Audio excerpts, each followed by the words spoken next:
Ontario Regiment Museum, and I've got the most amazing group of members. Members that during COVID were in that building, and our Military Vehicle Conservation Center. And hopefully you're going to get over there and see. We have a number of restorations underway as we speak. But in the last 2 years, that's what we've been doing. We've been in there, we've been getting these the way they were to the era they represent. So I want to thank you on behalf of all of the members, that's 140 plus members, for coming and showing your support for us. We've got a heck of a show today. We're featuring Afghanistan. The vehicles you're going to see coming out, a lot are from the Canadian Armed Forces. And there's quite a history, and many of them were actually in Afghanistan, but you're going to hear all about that. So there's a lot of displays that you'll see over here. If you get in the vehicle, in the Conservation Center, you'll see a lot more. After the show, in the field, just north here, you'll see. Thanks so much, Al Duffy. Here for Al and the Sandcat, guys. Let's give a round of applause. Wow, it is so incredibly amazing to be back. We cannot, I'm telling you, I'm speaking to amazing. We're back. We're back for real. And some of the things you're going to see today are vehicles that have never been in any show. This is their debut show for the Canadian Armed Forces. We received these in late 2019, 2020, and in 2021. So they've never had their day. And I know that the timing of this show is a little odd because we know what's going on in the news. And there's some really terrible things happening over in Afghanistan. We made the decision to have this show and honor our men and women.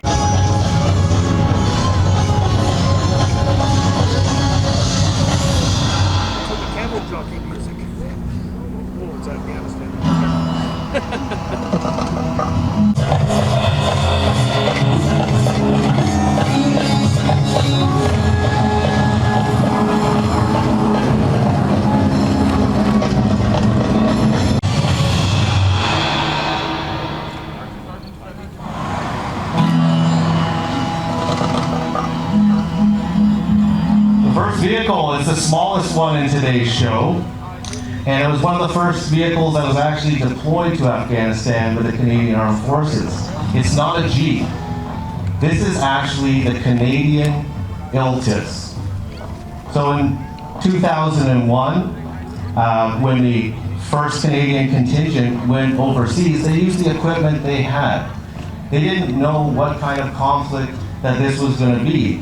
Hindsight could be 20/20, but this was a standard Canadian military vehicle that had served very well through the 1990s in the many peacekeeping and NATO security operations where Canadians were deployed all over the world. And unfortunately, it was not going to be adequate for the mission that our men and women were going to face. So it's actually a German VW design. So the Germans and many of the European countries use this as well. But it was licensed to a Canadian company, Bombardier. So these are actually built in Canada.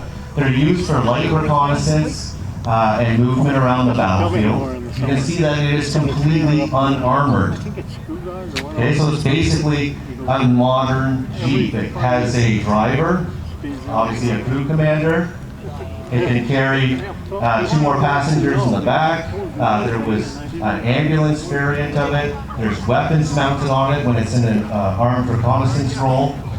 But completely an unarmored vehicle. And in 2001 and 2002, our troops were over there in in Kabul, in the early part of the mission, and we're using these vehicles.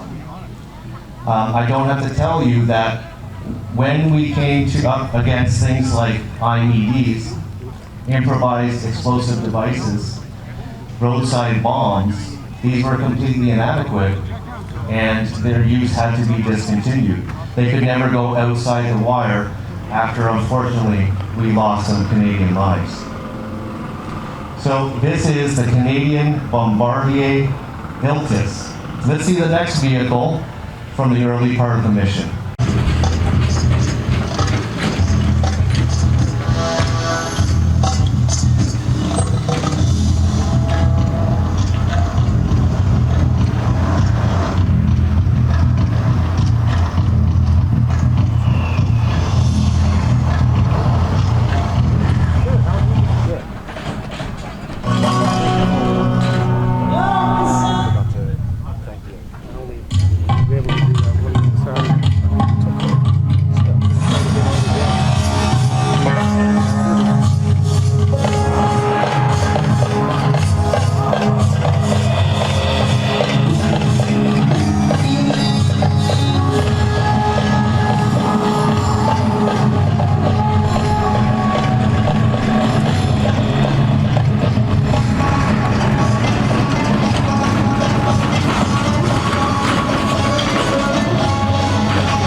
Okay, a little feedback.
So here you saw this in the support vehicle, the LSVW, and one of the first solutions to that problem, that challenge that our forces faced over there, the 2006 design Oshkosh Sandcat. So these guys are going to go for another spin so you can get some pictures of them and see them moving together, and then we'll go to our next segment of vehicles.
inside.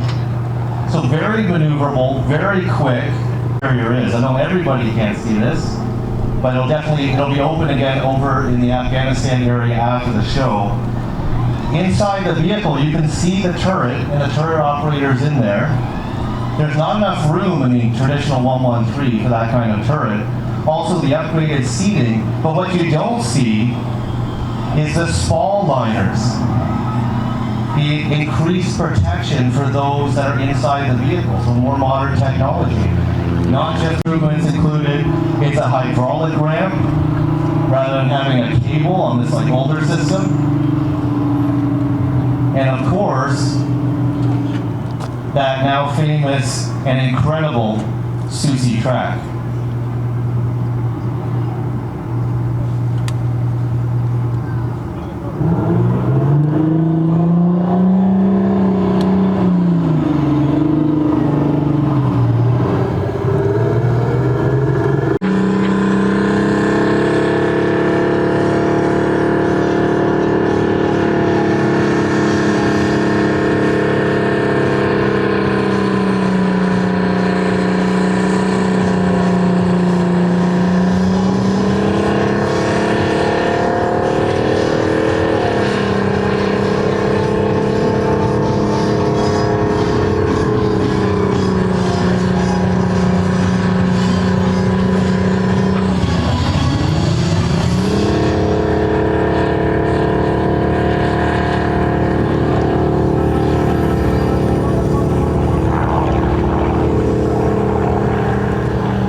Going around the tank arena.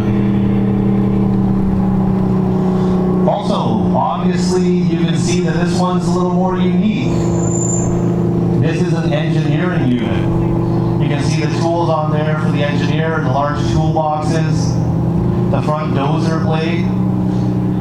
Canada was not only in the country fighting, but Canada was part of a provincial reconstruction team, especially when they were sent to Kandahar. And the Canadian military engineers played a huge role in not only building bases, but in building roads, sewage systems, upgrading the infrastructure of the country of Afghanistan. It was part of the Canadian mission. A lot of people think that it was just a war of shooting.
113.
Now, if you know anything about the conflict in Afghanistan, this vehicle has become synonymous with Canada's contribution and those who served in Afghanistan.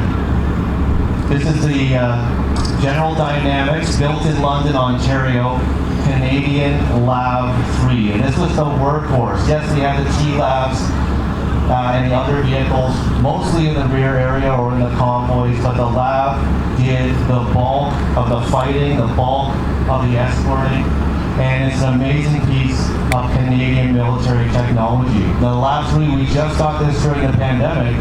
You may know that they're all being upgraded, just like the M113, they're being upgraded now to the LAV 6.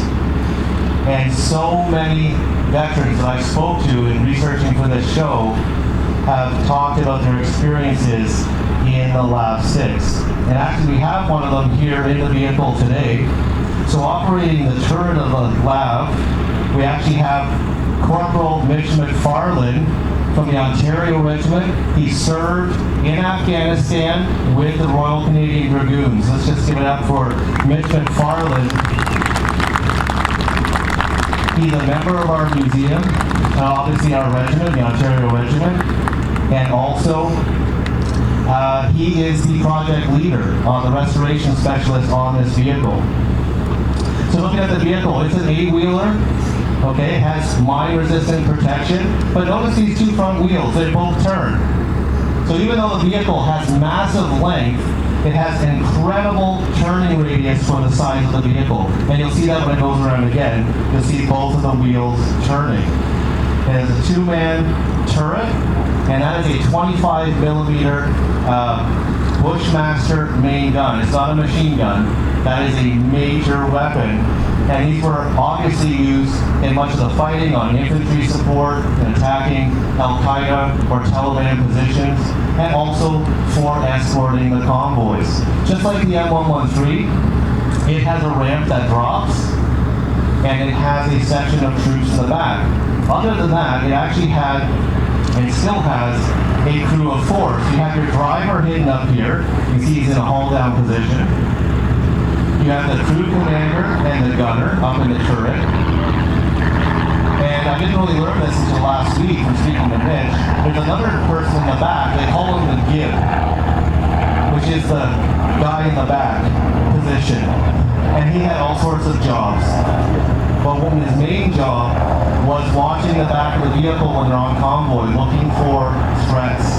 And also when the vehicle stopped, and it was so dangerous to stop on highways and roads, especially in the later part of the mission.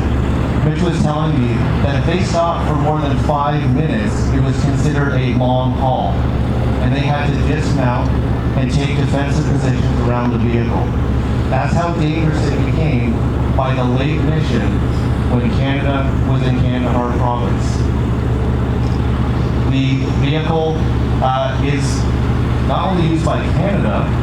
Canada has sold them to Australia. They're known as OzLabs. And also, this is the basis of a very famous vehicle you may have seen in the U.S. Army, the U.S. Striker. Those U.S. vehicles are all based on the Canada Lab design, which means light armored vehicle, and are still in service with their allies around the world.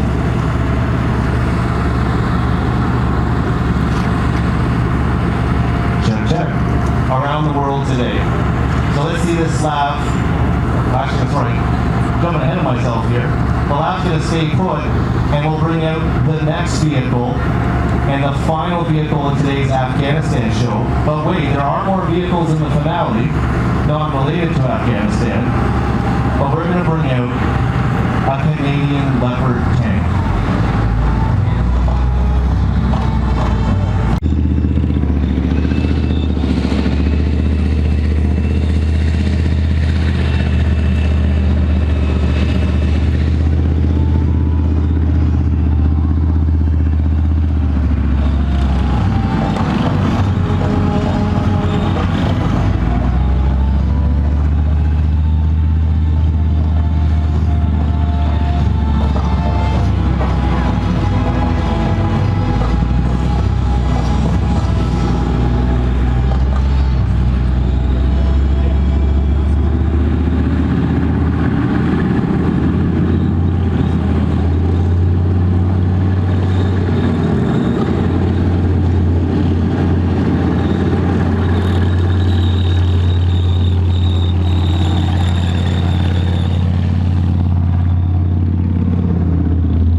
Pretty long in the tooth by the mission in Afghanistan. It was Canada first purchased the Leopard ones in 1978. You can see one of those older versions in the 3 lineup of tanks outside the museum we put up there for you today. But they continuously, like with all military vehicles, continue to upgrade the vehicle. And you can see that this doesn't have a welded turret. It has a cast turret. You can also see the additional add-on armor that's on the side of the vehicle. In Afghanistan, they actually had even more additional armor on the vehicle when they deployed the Leopard C2. It was a Nexus armor kit that went over the vehicle. Obviously has a massive 105mm NATO standard main gun with a coaxial machine gun. And once again, I just want to introduce you to one of our crew. Up in the turret of the Leopard, we have Master Warrant Officer Steve Lehmann, who served with the Royal Canadian Dragoons in Afghanistan, another member of our museum, and a veteran of this conflict who's given their time today to come and see you. Leopard tank. The Leopard 1 tank was considered one of the greatest Leopard tanks ever made. And by the time of Afghanistan, people were really starting to consider what was the role of the tank. You know, now we have all these lighter vehicles that fill all these roles. And in an insurgency, is the age of the tank over with air power and satellites? But when Canada deployed the Leopard tanks to Afghanistan, it actually created ripples through the armor world and showed a new life for tanks. The Al-Qaeda, the Taliban and other insurgents had no answer when the Leopard tank showed up to the fight. And wherever they were on the battlefield, they were definitely the masters of the battlefield, working in conjunction with the labs and with the other vehicles we showed you today. I'm just going to show off the Leopard C2 a little bit. We're going to do a pivot maneuver. I know that you saw us do that with the T-Lav. Listen to how powerful the engine is of this main battle tank.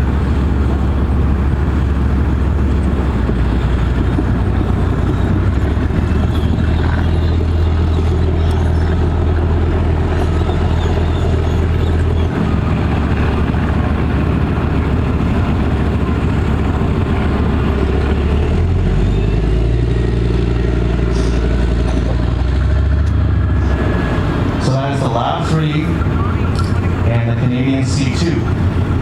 Canada then decided, because of the success of the Leopard tanks in Afghanistan, that they were really going to invest in the Leopard 2.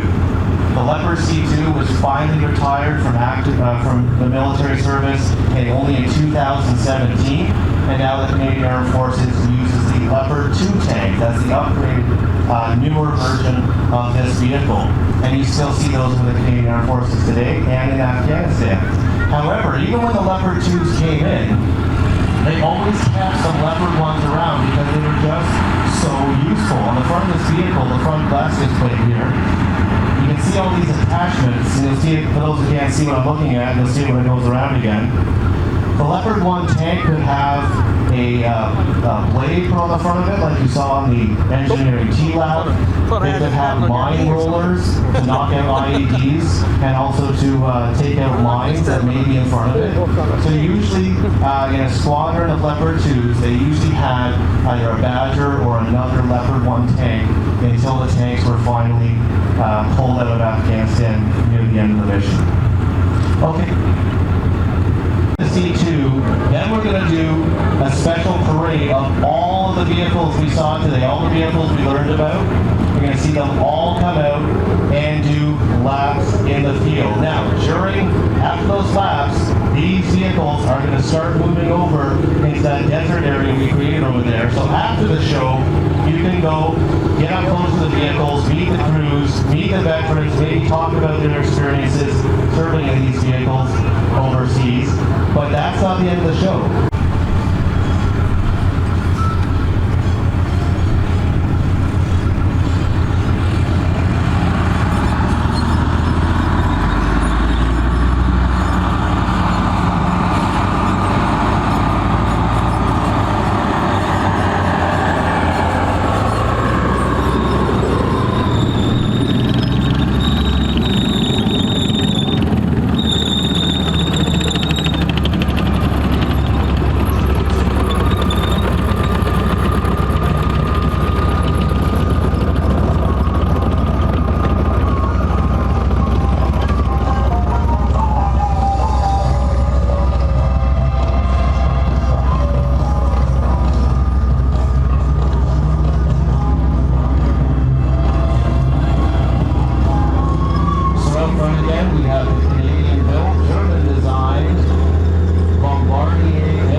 McFarlane why he would put such bright fluorescent colors on the top of his green armored vehicle.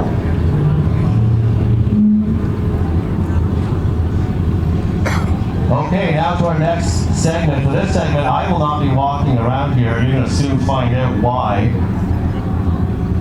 As the vehicles from the Afghan mission make their way over there. Once again, we put them outside today in an area, so after the show, you can go over there, see them up close. I know a lot of people like to be outside these days for obvious reasons, and meet both with the veterans and with the crews, learn more about those vehicles. Maybe if you didn't get to have a look inside the 113 or the T-Lab because of where you're seated, you'll have a great opportunity to do so right after the show.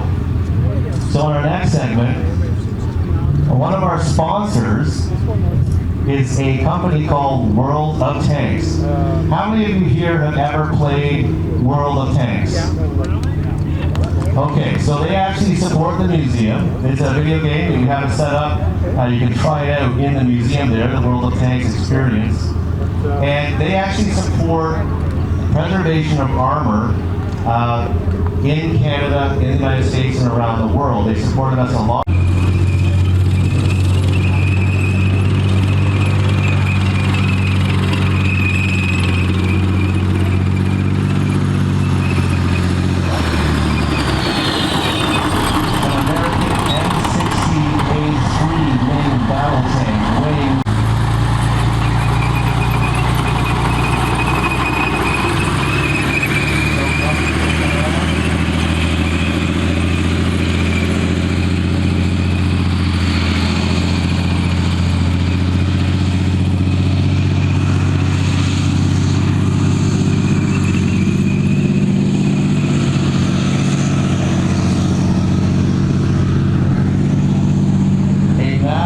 American main battle tank of the Cold War. It served from Vietnam right up till, it was in active service right up until 1991 in the first Gulf War. Then it was moved to a secondary role as a reserve, training reservist, National Guard, etc.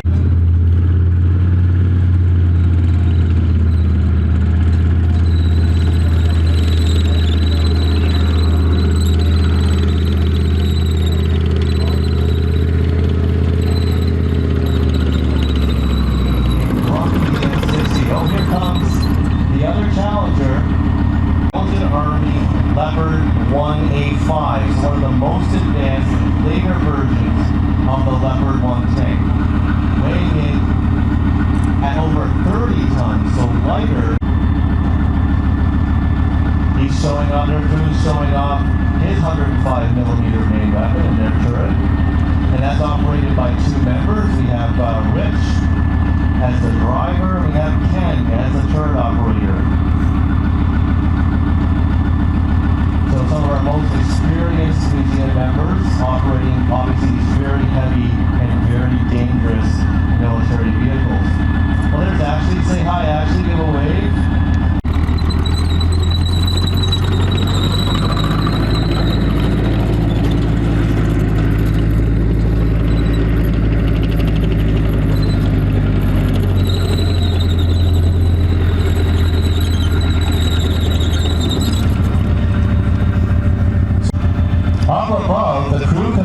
The only person who has outside vision, and you can see, like with Brendan there, he's having a look. He has to speak to the driver through the radio to give the driver instructions on where to move.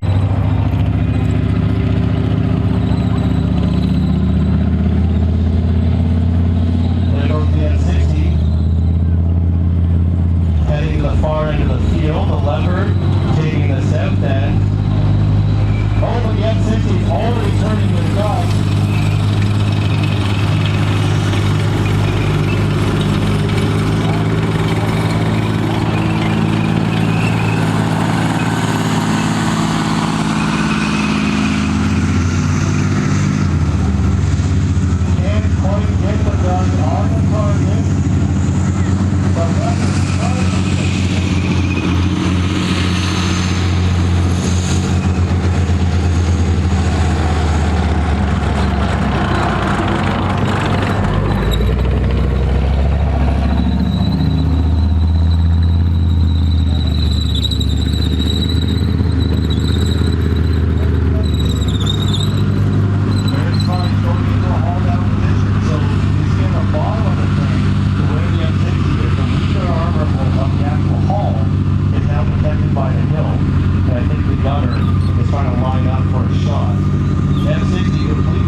are showing off their turrets and their guns, pandering to the crowd. Team won the tank battle. Okay, so let's give a round of applause to both teams and all the volunteers who put on this amazing show for you guys today. Museum, thank you to you. Thank you for coming out. Do not forget, if you want to see more of this, if you want to see big bangs and tank battles and infantry and artillery all in, then you want to check out tankmuseum.ca and our Quino Tank Weekend. That's in September 18th and 19th. It's our signature show. Tickets are about 50% sold out, so definitely want to check that out. This is just a taste. Imagine a weekend long of this. So thank you again for coming out. And the last word I'll give is that to those of you who served in Afghanistan, to those military families who either have lost somebody in Afghanistan or know somebody that's struggling because of their service, this show is dedicated to you. Thank you for your service. You guys have a great rest of your day, guys.